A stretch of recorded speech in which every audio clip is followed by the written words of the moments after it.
Thank you very much. Welcome to tonight's screening. God, I want to see more movies like this, movies that are just creative for the sake of being creative and free.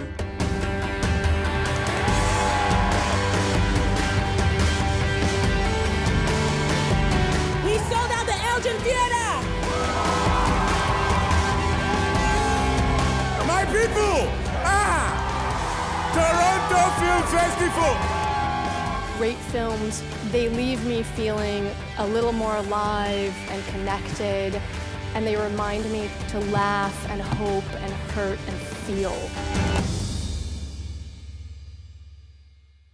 네, 모두가 주목하고 있는 영화 시인의 사랑의 김양희 감독님을 모셨습니다. 안녕하세요. 안녕하세요. 감독님 반갑습니다. 네, 반갑습니다. 네, 어떻게 보면 첫 장편 작품이시잖아요. 네, 영화 네. 시인의 사랑이 저희 토론토 국제영화제 디스커버리 부문으로 초청되셨는데 기분이 어떠세요?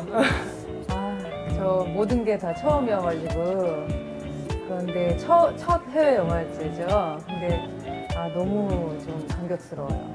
토론토 영화제에서 보여줬으니까 좀 정말 디스커버리라는 그 부문의 이름에 걸맞게 저희 영화를 발견해 주신 것 같아서 정말 감사합니다. 그럼 이쯤에서 감독님의 영화 시인의 사랑은 어떤 네. 영화인가요? 시인의 사랑은 제주도에서 살고 있는 한 시인이 있는데 그 시인이 시적으로도 조금 약간 재능이 좀 부족하고 그리고 현실적으로 가장으로서의 어떤 능력도 좀 부족한 그런 시인이 있는데요. 그 옆에는 좀 억척스럽고 현실적인 아내가 있고요. 그런데 자기 마음속에는 시가 있는데 너무 현실적으로 푸시가 많으니까 좀 힘든 거예요.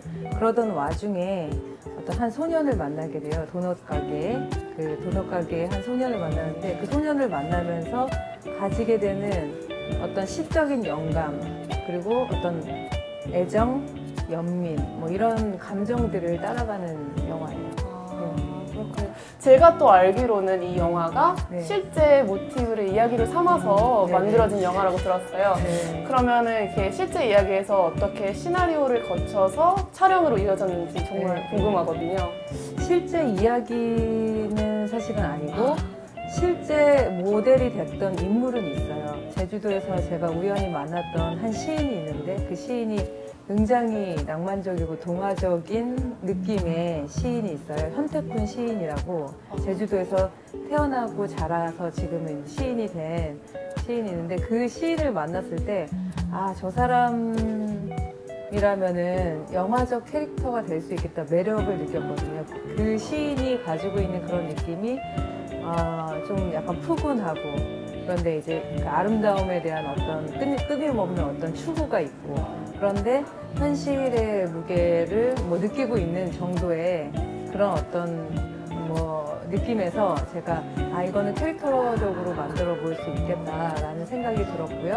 그래서 그 시인한테 이렇게 당신을 모델로 시나리오를 써도 되겠냐 물어보고 물어보고 괜찮다 해서 시나리오로 옮기게 됐어요. 근데 내용적으로는 왜 이렇게 약간 소년과의 미묘한 감정선 이런 것도 있으니까 그런 거는 이제 현실이 아니라는 것을 그거는 아니고 그 아내의 캐릭터도 다르고 그 시인이 실제 시인하고는 좀 현실적으로는 아주 다르다라는 것을 픽션으로 만들었다는 것을 말씀드립니다.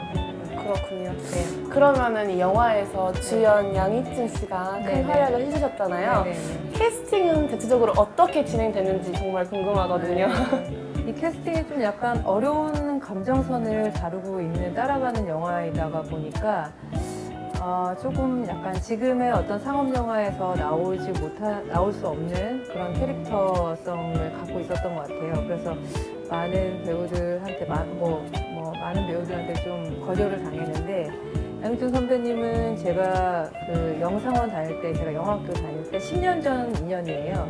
그래서 그때는 이제 똥파리를 만들기 전이었었는데 똥파리 만들기 전에 양희증 선배님 굉장히 좀 수더분하고 착한 이미지였거든요. 좀 쑥맥 같고 이런 사람이 순수한 그게 지금도 갖고 있는 그 순수한 면을 더 많이 사는 그런 영화를 많이 찍었었는데 그 영화에서 나왔던 장면 같은 게 되게 많이 기억이 나서 갑자기 불현듯 이제 양희준 선배님 얼굴이 떠올랐어요. 근데 양희준 선배님이 이 시나리오 갖고 있는 어느 정도의 위험성 같은 게 있을 수 있는데 되게 용기 있게 출연을 결정해 주셨고 되게 열정적으로 준비도 많이 하시고 네, 본인이 시도 막 쓰시고 막 이런. 정말요? 네. 와. 양희준 선배님은 그러니까 어떤 역할을 맡으면 캐릭터 노트 같은 걸 쓰세요. 이 사람이 어떤 전사로 어떻게 태어나서 뭐 이렇게 지금 여기 이 영화 속에 나오기까지의 그런 히스토리를 다 쓰세요. 이렇게 열심히 준비를 하셨고요. 전혜진 선배 같은 경우는 제가 뭐 무척이나 좋아했던, 그 전부터 되게 좋아했었던 배우고, 영화 시나리오를 쓰고 나서 이제 누가 좋을까라고 생각할 때 처음으로 떠올랐던 배우였고요. 정말 저격이다. 그 말 같은 대사 같은 것들이, 대사를 소화하는 능력 같은 것들이 되게 제가 좋아하는 그런 톤으로. 남편을 위한 애정이 아주 풍부하시잖아요. 네, 되게 리얼하면서도 그러면서도 되게 유머러스한 톤으로 이제 소화를 하시는데 그런 것들을 굉장히 좋아했었어요. 그래서 이제 정현 선배한테 그 시나리오 보내드렸는데 정현 선배님도 처음에 그냥 하시겠다고 하셔서 됐고요. 정가람 배우 같은 경우는, 그러니까 소년 같은 경우는 진짜 좀 약간 까다로운 절차를 통해서 이제 만나게 됐는데 많이 좀 지금 나오는 우리들이 좀 좋아할 수 있는 그런 소년, 그러니까 소년의 이미지가 그러니까 정해져 있지 않았기 때문에 어떤 인물이 와도 다 상관없었다고 생각했는데 그래도 이 영화랑 맞아야 되잖아요. 그런 부분들을 찾기가 조금 힘들었던 것 같아요. 감독으로서도. 그런데 가람이 같은 경우는 4등에서 너무 좋은 연기를 보여줬으니까요. 근데 지금은 또 미모에도 막 물이 올라서 잘생기셨다고 그러더라고요. 잘생기셔가지고. 네.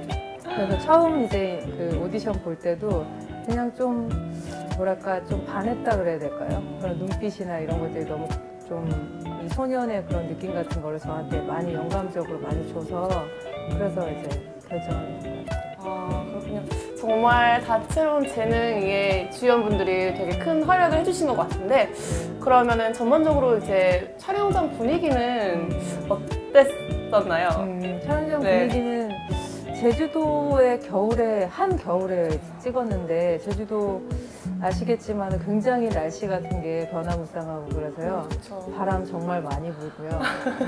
그리고 바람 너무 많이 불어가지고 촬영 분량 다 소화 못하는 적도 있었고 막 그랬는데 또 뭐 비바람, 그러니까 날씨 같은 것들이 굉장히 큰 변수였는데 양희준 선배님하고는 이렇게 좀 우리가 되게 타이트하게 이제 촬영을 하다 보니까 효율적으로 움직이기 위해서 같이 많이 타고 다녔어요. 양희준 선배님이 운전하는 아, 정말요? 차 많이 타고 다녔는데 제가 출퇴근을 같이 했거든요. 선배님하고.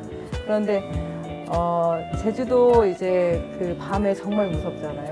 그러니까 아무것도 가로등도 별로 없고 그래가지고 그럴 때 한 번은 양희준 선배님 좀 약간 당황하셔가지고는 당황하니까 이 사람이 막 헤드라이트를 막 끄더라고요. 그래서 더 막 완전 캄캄한데 더 캄캄하게 되고 그런 식으로 막 되게 위험하게 위험을 넘어가면서 촬영을 했습니다.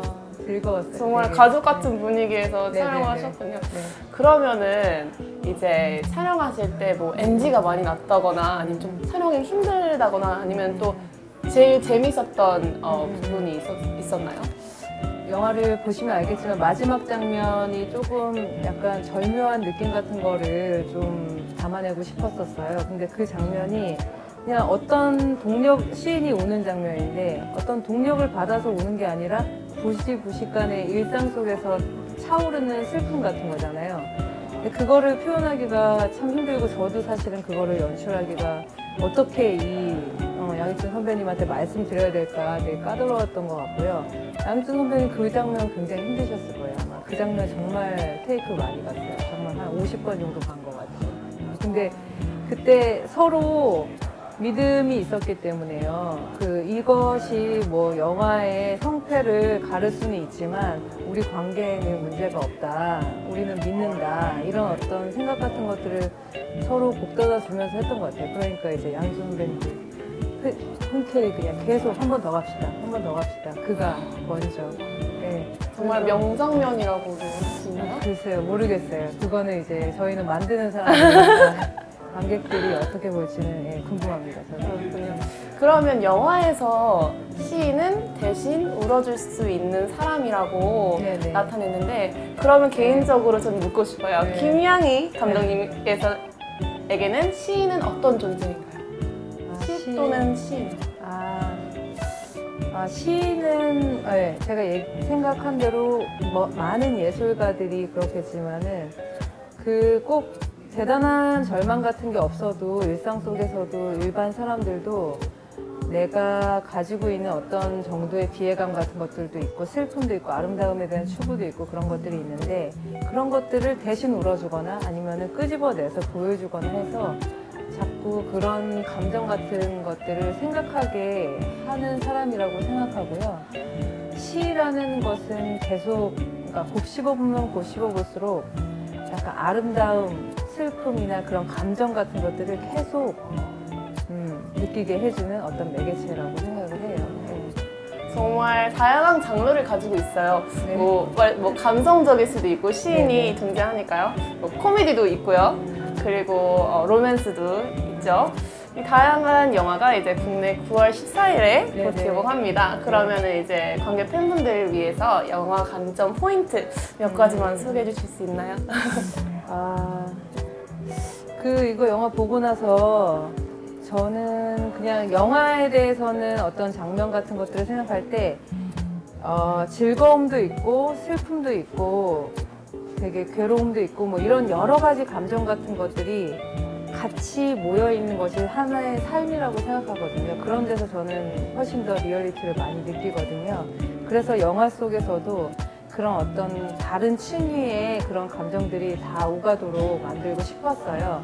근데 이걸 만들고 나서 사람들의 반응이 부부 유머 같은 게 되게 재밌다고 부부 둘이서 이제 케미스트리가 되게 좋다고 그런 말씀하시고 그리고 소년하고 이제 시인과의 관계로 좀 애틋한 감정 같은 것들을 많이 불러일으킨다고 말씀해 주시더라고요. 그런 부분들이 좀 같이 그런 것들을 즐길 수 있다는 것이 영화의 강점이 아닐까. 네. 네, 영화 기대 많이 하겠습니다. 네, 그럼 오늘 함께 해주셔서 너무 감사하고요. 네. 신의 사랑 많이 봐주시기 바라겠습니다. 김양희 감독님과 김민희였습니다.